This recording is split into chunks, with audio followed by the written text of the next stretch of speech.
हम खड़े हैं ये गोगुंदा में जो मांडवरा गांव है। मांडवरा गांव के अंदर ये पावर हाउस बना हुआ है। पावर हाउस से लगता हुआ हमारे वसीटा समाज का ये देवरा है। मांडवरा बेरू जी का देवरा है और बहुत ही प्रसिद्ध देवरा है, मंदिर है। बहुत से यात्री यहाँ आते हैं और हम भी जो हमारे जो प्रमुख इस मंदिर से जुड़े हुए हमारे जो दादाजी थे, क्या नाम दादाजी का नाम क्या था? देवीलाल जी जो दादाजी थे, उन्होंने इस देवरे के लिए जो जोत वगैरह लाए थे उनके नाम से ही सारा हुआ है और वही यहाँ के करता धरता रहे थे।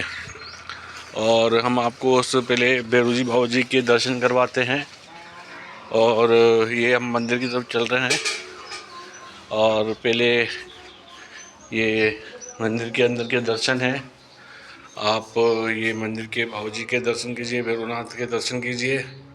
बहुत ही सुरम्य आंगी की हुई है, सुंदर आंगी की हुई है, चेहरा देखते ही बनता है। और जो इनकी जोत लाए थे, जो प्रथम भोपा जी थे, भोपा जी बोलते हैं, भगत बोलते हैं, जो भी बोलते हैं, अलग अलग जगहों पे अलग अलग भाषा में अलग अलग चीज़ बोलते हैं, नाम लेते हैं। तो वो पहले भोपा जी थे, पहले भगत थे। उनके स्वर्गवास के बाद उनको यहाँ पर प्रतिमा में बिठाया गया था, किंतु प्रतिमा में कुछ समय के बाद प्रतिमा खंडित हो गई थी। तो इस खंडित प्रतिमा को सही कराने के और रिपेयर कराने के आदेश दिए गए थे गुरु महाराज की तरफ से। और जो वैसे इसका बहुत से लोग जो है अपने अलग अलग तरीके से प्रतिमा को विसर्जित करके नहीं प्रतिमा बिठाते हैं, किंतु गुरु महाराज का ये नियम है कि गुरु महाराज ने कहा था कि इस प्रतिमा को जिस प्रकार किसी इंसान का एक्सीडेंट हो जाता है, हाथ पैर टूट जाते हैं, हाथ पैर कट जाते हैं, तो उनकी भी प्लास्टिक सर्जरी करवा करके उनको पुनर्जीवन दिया जाता है। पुनर्जीवन दिया जाता है अस्पताल में ले जाके, ऑपरेशन के द्वारा, प्लास्टिक सर्जरी के द्वारा यहाँ प्लास्टर बंधा करके पुनर्जीवन दिया जाता है और इंसान वापस जी उठता है। और विभिन्न तरीके हैं इस तरीके के। अगर इंसान का कोई एक्सीडेंट हो जाता है, हाथ पैर टूट जाता है, तो अगर हमारे माँ बाप का भी एक्सीडेंट हो जाता है, हाथ पैर टूट जाते हैं, तो हम उनको घर से बाहर निकाल करके पानी में नहीं बहा के आ जाते, मृत्यु के उपरांत ही लिया जाता है।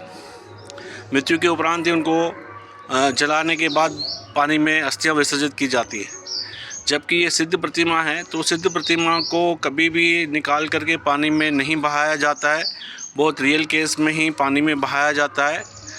क्योंकि सर घर के अंदर सब अस्त व्यस्त चल रहा है और आपस में घर गृहस्थी के टंटे चलते ही रहते हैं, तो उसकी शांति के लिए यह बहुत ही उत्तम उपाय माना गया है कि प्रतिमा को, खंडित प्रतिमा को जो पहले से चली आ रही है, कई सालों से चली आ रही है, उसको पुनर्निर्माण करवाया जाए। अगर आप देखेंगे तो बहुत सी जगहों पे, जैसे अपन छोटा सा कहीं पर भी खेत में भी छोटा सा अगर अपन टापरा भी बनाते हैं देवी देवताओं के लिए, पूर्वजों के लिए, वो भी बहुत सी बार अस्त व्यस्त हो जाता है, तो अपन उसको भी रिपेयर करवाते हैं। एक पीढ़ी से नहीं होता है तो दूसरी पीढ़ी में जा कर के वो बात आती है रिपेयर करवाने की, तो रिपेयर करवाते हैं। तो रिपेयर करवाने के बाद बहुत सी चीज़ें सिद्ध हो जाती है, सही हो जाती है। तो यही सोच के हिसाब से हम लोगों ने यह निर्णय लिया था और निर्णय के लिए गुरु महाराज ने भी आदेश दिया था। तो उसी के हिसाब से ही आज ये जो तिथि है 11 की तिथि, और 11 को ही इनका स्वर्गवास हुआ था, 11 को ही इनका अग्निदाह किया गया था। तो उन्होंने 11 का ही आदेश दिया था और आज बहुत अच्छी 11 है। तो आप देख सकते हैं ये बिल्कुल इनका चेहरा, और वापस इनकी जोत प्रज्वलित की जा चुकी है। हाँ, नहीं क्लोजअप आ रहा है ना बेटा, पूरा आ रहा है। उनका श्रीफल और भोग प्रसाद, मीठा प्रसाद जो हमारे अंतर मन से हो सकता था, हमने वो किया है। और हम उनसे यही कामना करते हैं, उनसे यही आशीर्वाद मानते हैं कि हमारे घर गृहस्थी बनी रहे, आशीर्वाद बना रहे, अनुकंपा बनी रहे। जय हो प्रभु।